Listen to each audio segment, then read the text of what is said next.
Welcome everyone to the Judiciary Committee hearing this Thursday, March 16. This is our 10:30 agenda. If we have a catastrophic technical failure, we will try again on Tuesday, March 21 at 10 a.m. here in room 016, and a public notice will be posted on the legislature's website. Oh, and we do have a 2-minute time limit, both in person and on Zoom. On Zoom, there's a little countdown timer you can watch. Here in the room, a buzzer will go off at 2 minutes. Okay, first up today on our 10:30 agenda is HB 384. This would enact portions of the Uniform Parentage Act of 2017 to replace the Uniform Parentage Act of 1973. First up on 384 is Judge Jessie Hall on Zoom. Sorry, Chair, they're currently not on Zoom. Okay, she's in support. Next is Kathy Betts, Director for Department of Human Services. With comments, next is Elizabeth Kent, Commission to Promote Uniform State Laws. Good morning. Aloha. Good morning. Thank you for the opportunity to testify in support of this bill. And you have my written testimony, so I'll stand on that and be available for questions. Great, thank you very much. Next is Michael Galeo Jr., Chair of Stonewall Caucus Democratic Party of Hawaii. Good morning. Good morning. The Stonewall Caucus stands in strong support of this measure, and we encourage you to pass it. Mahalo. Thank you. Next is Mihoko Ito for Hawaii Women Lawyers, sorry. Wait, Chair, they're currently not. Sorry, Chair, they're currently not on Zoom. Okay, with comments, next is Laurel Johnston. Good morning. I'm really gonna try hard to do 2 minutes. I'm nervous, being on this other side of the table makes me nervous. I just wanted to mention that I am opposed to just parts of this bill, not the whole bill. And it's because I was raised in the closed adoption system where I was not given information about my birth family, nor were my adoptive parents given information about my birth family. And I had some health issues growing up. And it would have been nice to have that information. I can tell you that when I finally met my birth mother at age 33, she had some very similar health issues as I, so clearly there was some genetic link there. I can also tell you that my adoptive dad, when he found that out, was kind of upset because he said it would have been nice to have that information when we were raising you, that there was some genetic conditions there. And I think what made it even harder for my father is he lost his little sister in the 1918 pandemic, his only sibling. And so for him, I had asthma. When I had breathing problems, he said it really scared him, that he was worried he was going to lose his daughter. So it's important for children to have their genetic information, their medical history from their genetic parents. Thank you for the time today. Appreciate it. Thank you. Next is Doreen Akamine. Oh, good morning. Thank you. I did submit a written testimony, but I did want to supplement that and say that besides being an RN for 47 years, and a lot of times with the thousands of patients that I personally had to care for, and I'm sure for yourself as well, when you go to the doctor, any doctor, or even if when you're hospitalized or in the ER, they're going to ask you, do you have any family history? Are you allergic to, what are you allergic to? And so forth. So that information is not available for people who don't have access to their birth records. My 2 adopted children are asked that constantly with whatever doctors that they go to see. It's not just stressful, it's traumatic to be asked that constantly and not have that information and not be able to get that information. So I do ask that you consider that in your decision. Okay, thank you.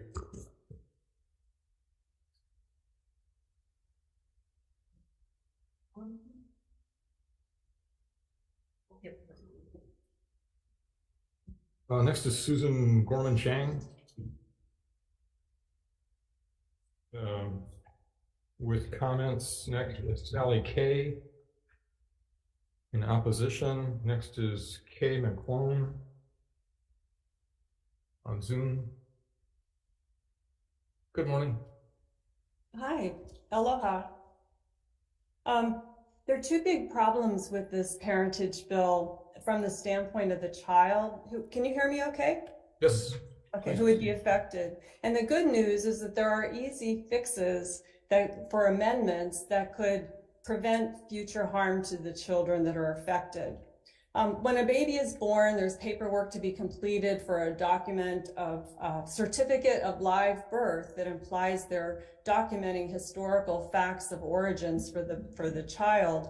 And this bill proposes skipping over this original birth certificate that would have the historical facts and going immediately to this acknowledgement of parentage and simply placing the legal parents on an original certificate without the state having preserved the important facts that a child would want to know, whether as a child or as an adult. I mean, it's well demonstrated that people want to know where they came from, what their origins are. And the baby isn't able to say at the time of birth, hey, you know, record this for me. It's really up to the adults to preserve and for the state to preserve that information, and not for the state to decide, oh, it doesn't really matter having this genetic information recorded, because it does matter. And so the easy way to amend this bill is to require an original birth certificate with whatever the facts are that are known. And it could be because of assisted reproduction. It could be as complicated as saying, well, the father is donor number such and such from such and such clinic. But whatever the facts that are known should be on an original birth certificate to have that information preserved for the child and their personhood. And the truth's always better than having secrets and lies. And also the other problem with the bill is a lack of transparency and access for the child and family to easily get information about these proceedings or documents.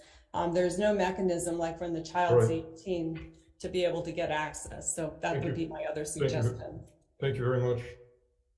Let's go ahead and skip back to Judge Hall, who apparently is in Zoom now. Good morning. Good morning, Chair Rhodes, Vice Chair Gabbard, members of the committee. I apologize for not being there in person. I apologize for the technicalities that I had trying to log in this morning. I am Judge Jesse Hall. The judiciary stands on its testimony as written, and I'm available for any questions. Okay, thank you very much. Next is Jay Takane. Good morning. Good morning. Thank you, Senators, for allowing me to speak. I have written testimony, but I'm not going to actually do that right now. I'm going to do a show and tell. So I'm an adoptee from a closed adoption system, and I am going to talk primarily about something that I had heard in a previous testimony to do with the certificate of live birth as a parenting document.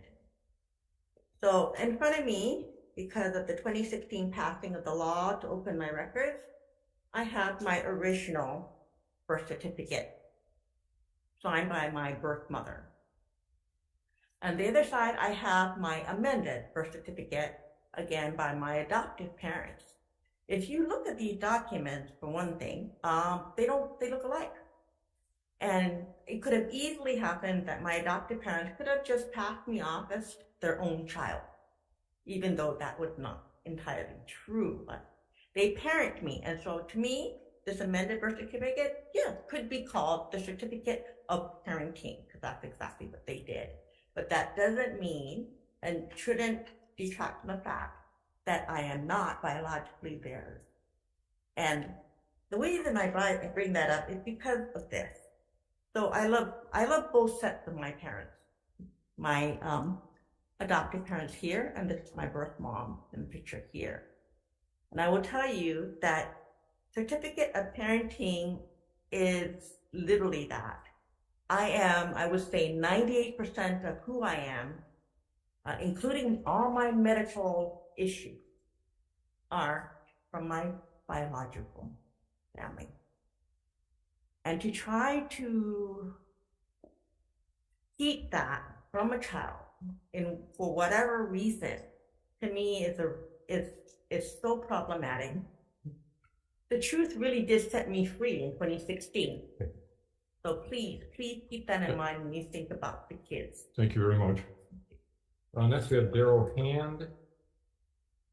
in support.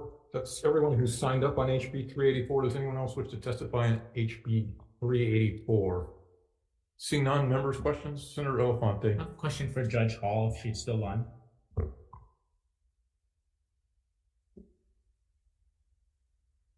I am still on, but for some reason, I'm not being allowed to start my video. There we go. There you are. Hi, Judge Hall. Thank you. I had the opportunity to read through your testimony, and I want to just point out on page 2 of your testimony, the second to last paragraph, noting the concerns from some of the community members. Could you, I don't know if you have your testimony in front of you. I do. Yeah. Could you maybe elaborate a little more on that, what you mean by taking a further look?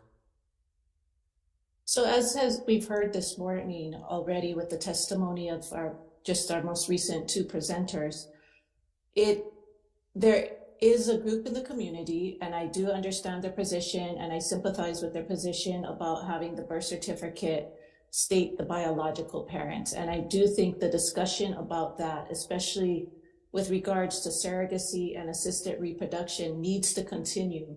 That is in part why with this draft of this version of the bill that's been submitted, the surrogacy and assisted reproduction sections were purposely left out from the original Uniform Parentage Act of 2017.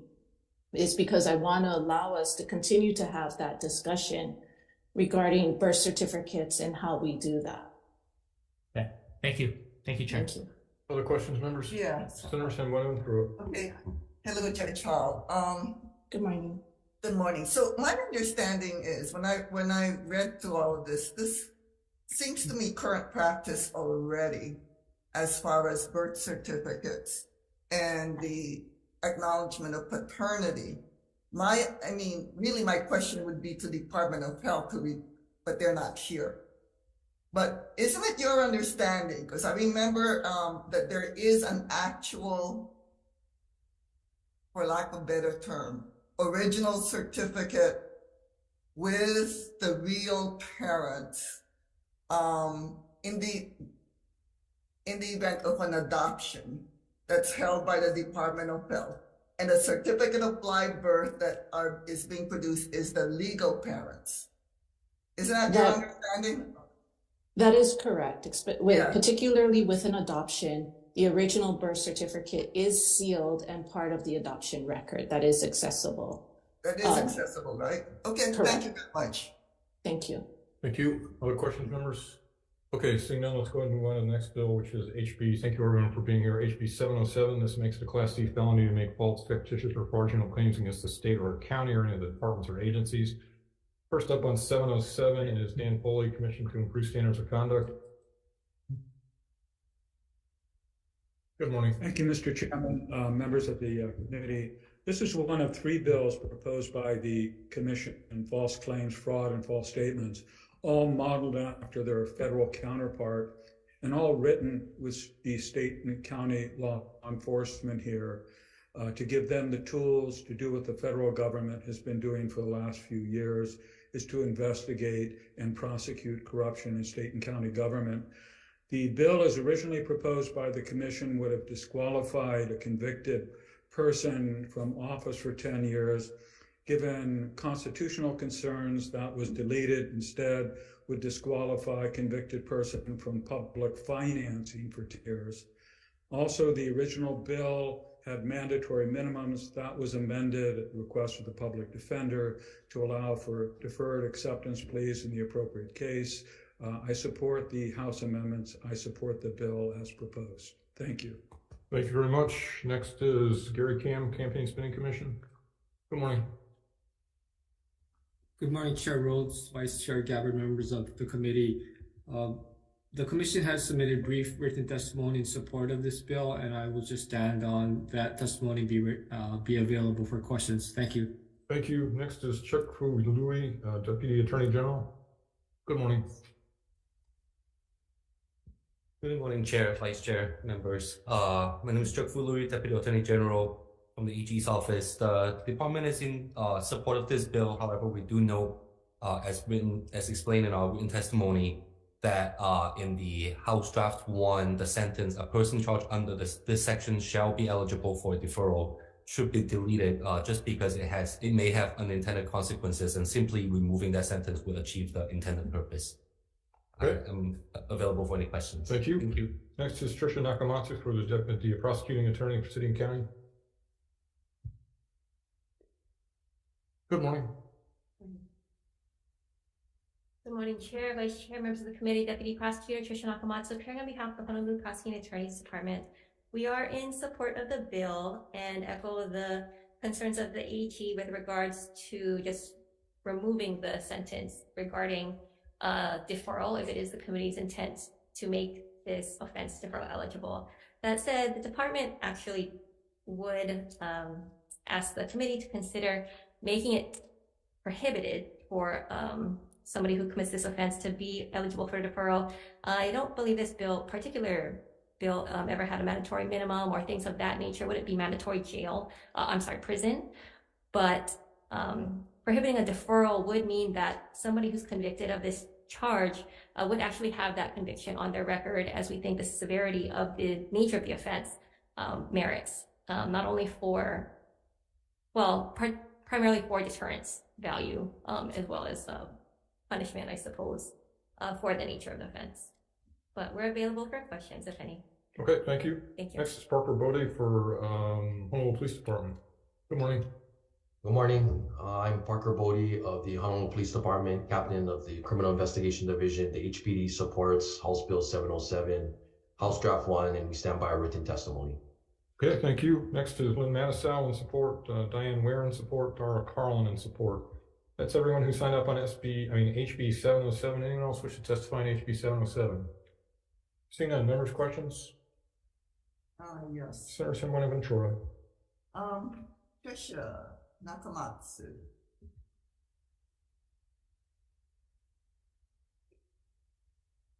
So my concern is the part about the ineligibility for DAG or DANK, because as we have seen in other instances, like the abuse of family household member, whenever you remove the ability for DAG or DANK, you basically,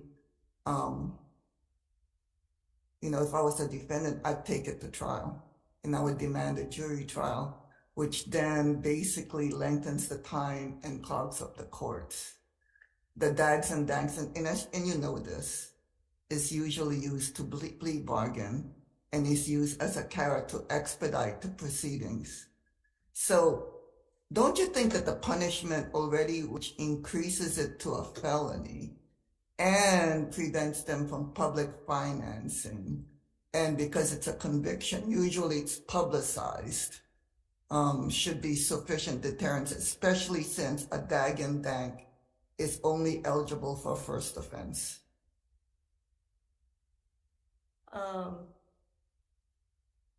So deferral, and you're right in that it is often, not always, but it can be used as part of plea negotiations.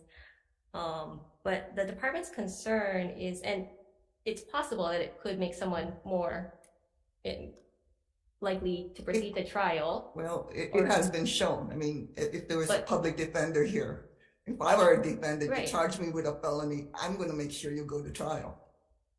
So I think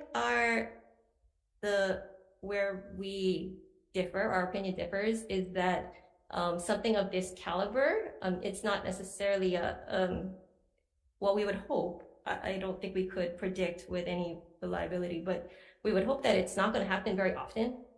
So it's not as though there's going to be a lot of these cases, such as in DV cases. Unfortunately, there are quite a number of those. We're not anticipating. And that's basically what happened in the DV cases.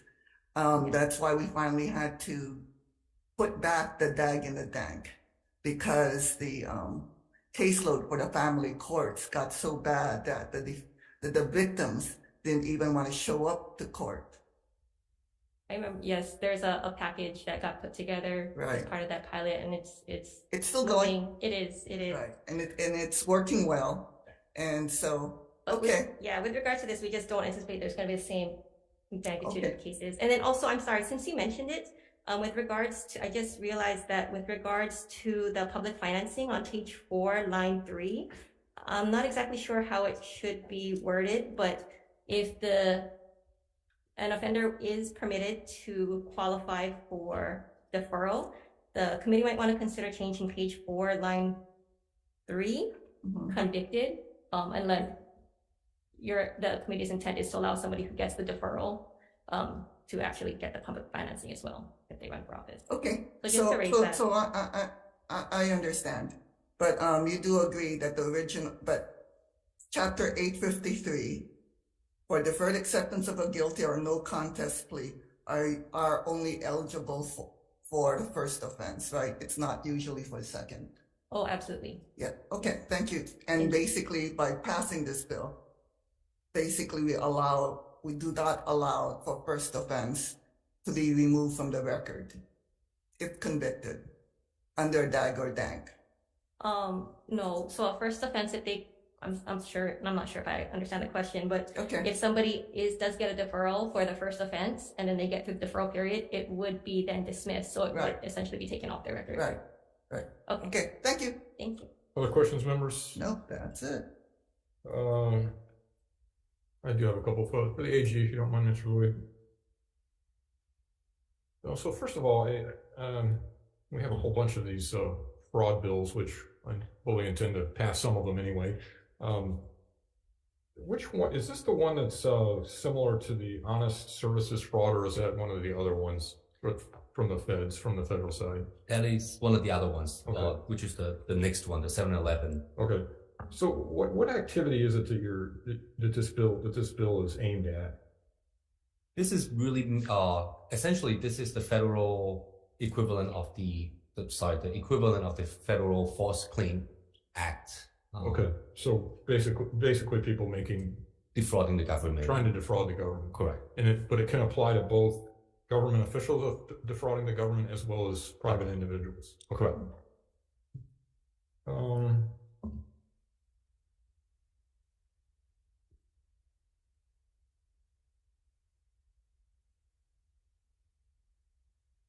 Okay, thank you very much. Thank you.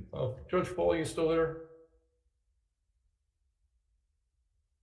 Yes, Mr. Chairman. Thank you.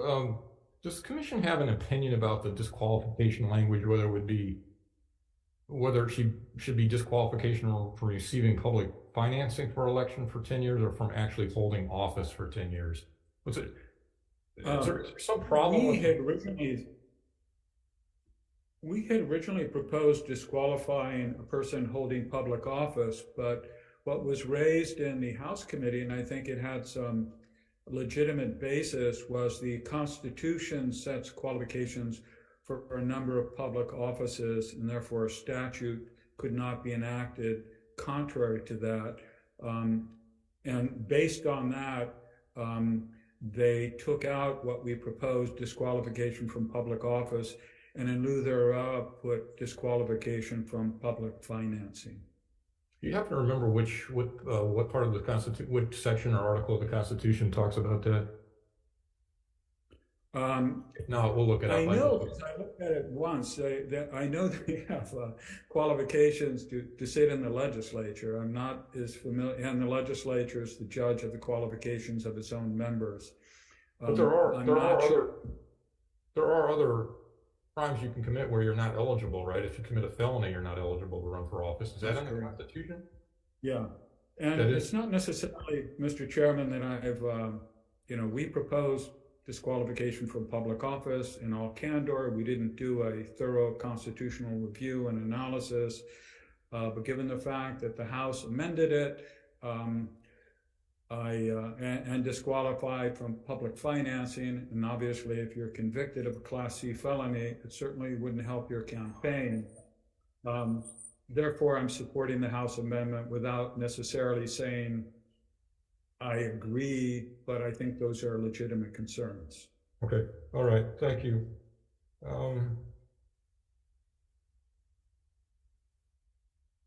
Okay, so let's see, for the AG again, if you don't mind. So there are other, if you commit a felony, you're not eligible to run for office, are you? I'm not too sure. I don't think so. I don't think there's a blanket that you can't run just Or because of you the have to, funding. you at least have to be completely through with all your probation, parole, all that stuff. Correct. Okay. All right. Thank you very much. Okay, members, let's see if we can get through one more bill. I'm sorry, any other questions? No. Okay, moving on then to HB 711. This establishes the offense of fraud as a Class B felony, disqualifies a person charged with fraud from receiving public financing for elections for a period of 10 years. First up on 711 is Judge Foley. Thank you, Mr. Chairman, members of the committee. We support this bill for similar reasons that we support the False Claims Bill 707. Thank you so much. Thank you. Next is Gary Cam, Campaign Spending Commission.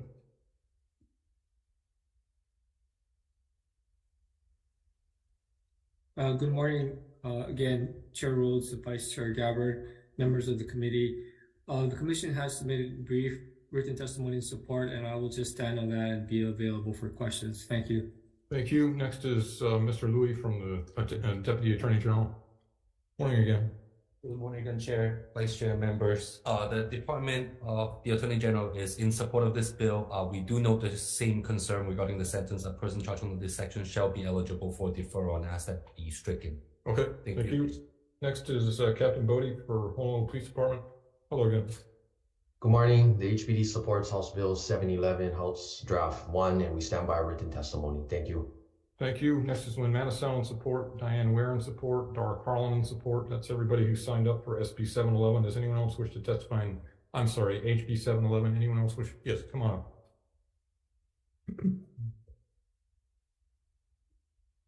Good morning, Chair, Vice Chair, members of the committee, Deputy Prosecutor Trisha Nakamatsu, appearing on behalf of the Honolulu Prosecuting Attorney's Department. We apologize for not submitting testimony on time or late, very last minute for this matter, but I hope that you were able to get hard copies provided to you this morning. This is very similar to our testimony from HB 707. We do support the bill with suggested amendments, again, echoing the AG's suggestion regarding the sentence not being necessary, regarding deferral, if it is the committee's intent to make this deferral eligible. That said, we do think that it should not be deferral eligible, and moreover, the department's position is that the mandatory minimum of 1 year imprisonment that was in the original bill is a key deterrent for this offense, and would still make, because it's a Class B felony, it's still less egregious than the sentencing for federal offenses. The equivalent is 20 years and up to $250,000 fine. Okay, thank you. Thank you. Anyone else wishing to testify in HB 711?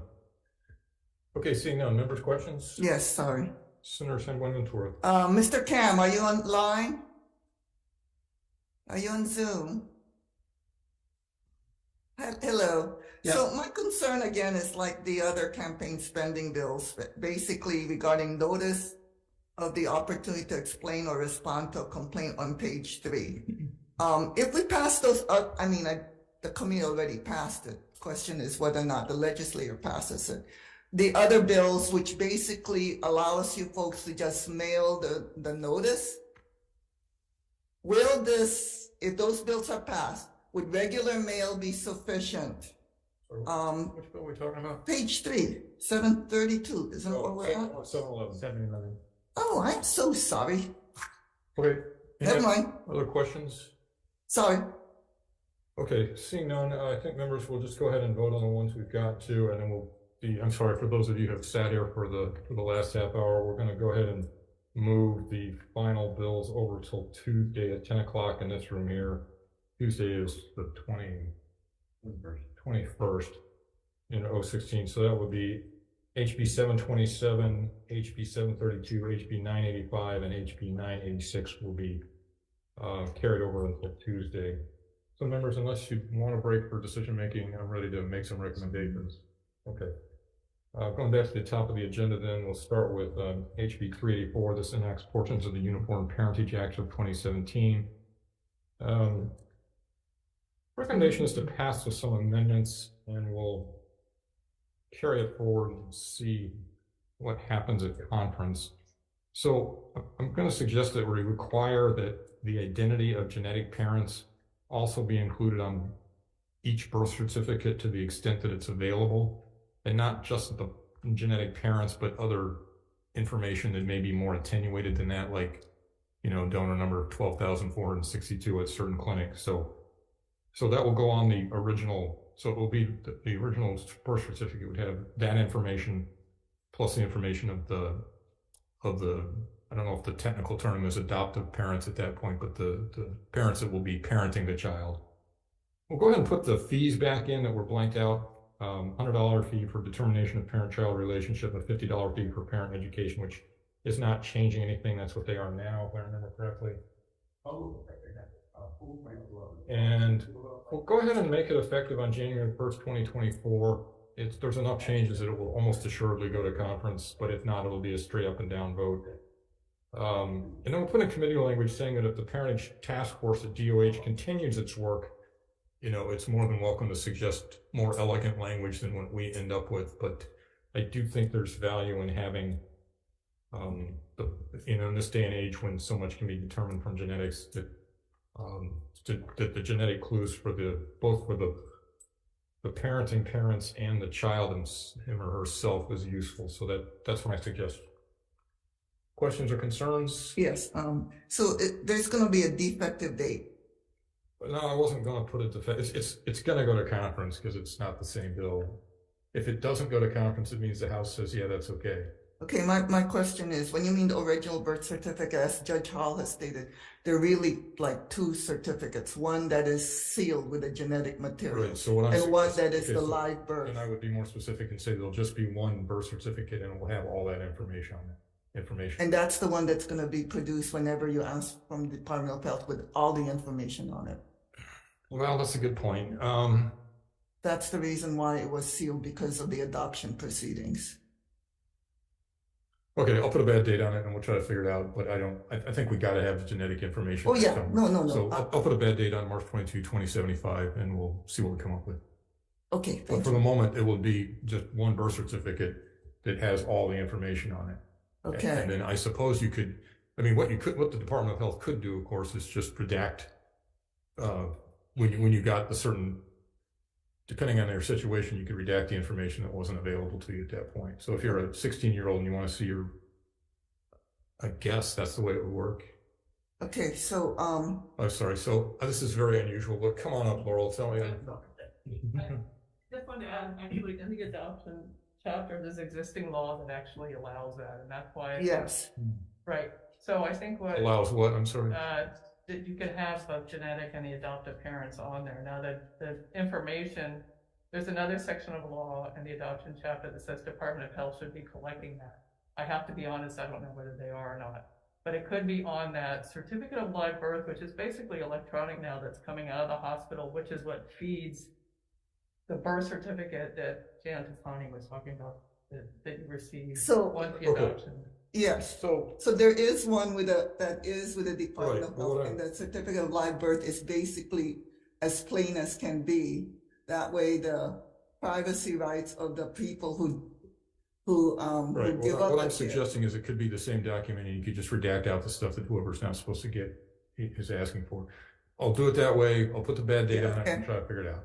Okay. Okay. Thank you. I'm happy to help. Any other concerns? If not, Vice Chair. Chair's recommendations to pass HB 384 with amendments. Chair Rhodes. Aye. Vice Chair Rhodes with reservations. Senator Infante. Aye. Senator San Buenaventura. Reservations. And Senator Owa is excused. Measure passes. Okay, thank you, members. Next up is HB 707. This makes it a Class C felony to make false, fictitious, or fraudulent claims against the state or county. Recommendation here is to move along with some amendments. So I'd like to delete the language about the person being eligible for a DAG or DANK, which the effect will be that they are eligible for a DAG or DANK. We'll delete subsection 2 regarding federal law directing the application of the false claim statute. We'll change the penalty that a person convicted under the statute will be disqualified from receiving public financing for elections for a period of 10 years to that a person convicted from would be disqualified from holding elected office for 5 years. I understand that there's some question about this, so I'm going to put it in. We'll check on the constitutionality, and it may have to come out of conference. Simply, and then we'll simplify the language about which government agencies by instead using the term government and referencing the definition in section 710-1000, and we'll put a bad date on it, 3/22/2075. Questions or concerns? If not, Vice Chair. Chair's recommendations to pass HB 707. Yes. With amendments. Are the members present? Any no votes or reservations? Hearing none, the measure passes. Okay, thank you. Next up is HB 711 establishes the offense of fraud as a Class B felony. Recommendation is to pass with similar amendments to the last bill. We'll delete the language about the person being eligible for DAG or DANK, which will in effect make them eligible for a DAG or DANK. Delete subsection 2 regarding federal law directing the application of fraud statute. Will change the penalty to being disqualified from receiving public financing to being disqualified to hold office for 10 years because it's Class B felony, and we'll defer the effective date to March 22, 2075. Questions or concerns? If not, Vice Chair. Chair's recommendations to pass HB 711, H21 with amendments. Are the members present? In the presence of Senator Law, are there any no votes or reservations? Hearing none, the measure passes. Okay, thank you, members. And as I mentioned before, the rest of the bills on this agenda will be rolled over till Tuesday at 10 o'clock in this room, which is March 21. Okay, thank you. We're adjourned.